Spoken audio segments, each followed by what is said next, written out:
Because we are at the Budh International Circuit and we are here for a very exciting car for the Skoda Octavia VRS. Of course, we have driven the car, but to talk more about the car and the company, we've got the man in charge of the ship. We've got Ashish Gupta with us. So, Ashish, thank you for joining us. And well, finally, the Octavia VRS is in India. Lot of enthusiasts for years they've been waiting, and it's like a god's, a prayer being answered by the god. But Ashish, first question: just 100 units, why? No, I know. This is a question which is being asked very often to me, but you must understand the reason why we brought this car. I think this is a momentous year for us here in India.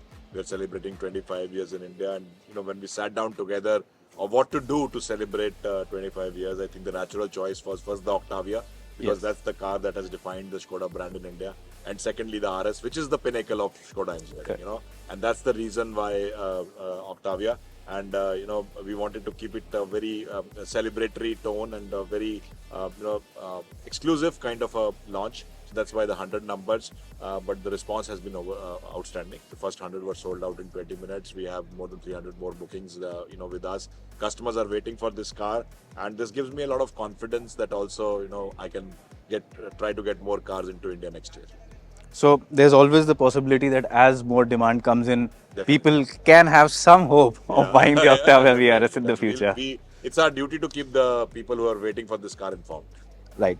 Now, since you've bought this car here in India, can all of us expect more performance cars from Skoda and going forward in the future? Is that something we can look forward to? The success and the kind of anticipation this car has built, I think there is definitely a scope for other RS badges. There are RS badges available across our product range.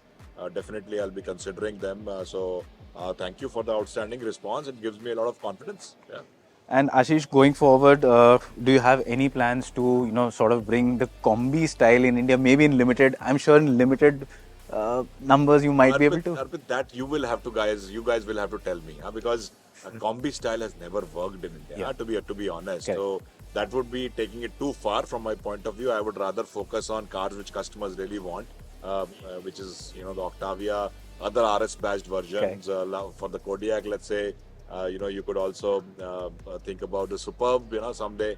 So those are the cars I would rather think of rather than venturing into something which has never worked in India. Yeah. And talking of the other end, the Kailak has been doing really well.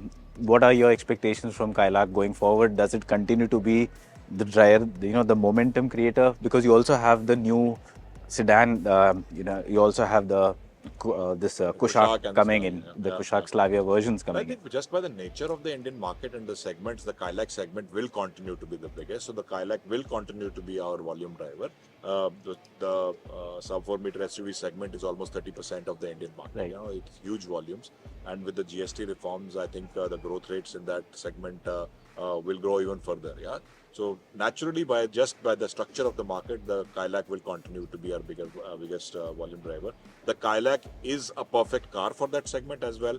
Right sized, right priced, rightly equipped. And with our network expansion now also being present in 180 cities, and those are the markets where the Kailak naturally does well. So naturally, the Kailak will continue to do better, and we have high aspirations for it. And one last question, Ashish. Recently, we all read about the record, the diesel, on one tank by Superb.